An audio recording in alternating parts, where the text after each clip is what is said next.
What do you know? How would you measure the bearing of B from A? So there's 3 rules we need to know when we're working with bearings. 1, that they're always measured from north. 2, that they are measured clockwise. And 3, that they have a 3-digit number as a bearing. Now if we look at A and B, to start off with, we need a north line.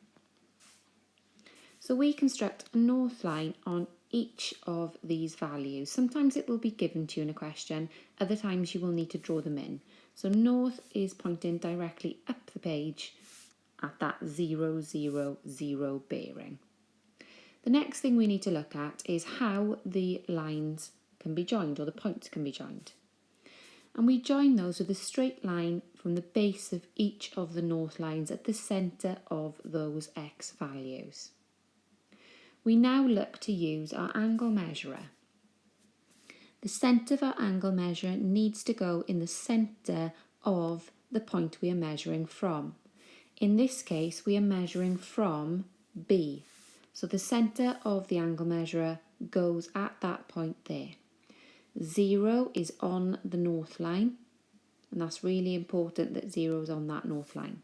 And then we are measuring clockwise, remember. So we're measuring using the outside scale until we get to the line. Now the line I have here is quite thick, so we're going to go for the centre of the line. And you can see just about that we would be around the 76 mark in the centre of that line. However, 76 degrees is an angle rather than a bearing.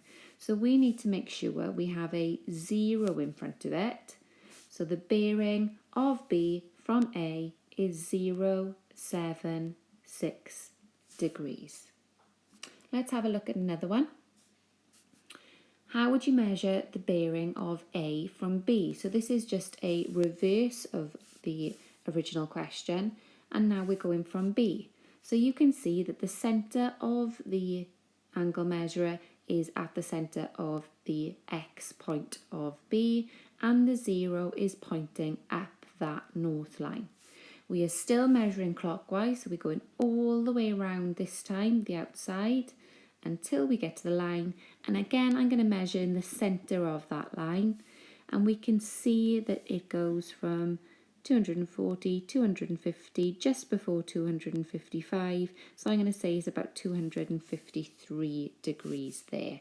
So the bearing of A from B is 253 degrees.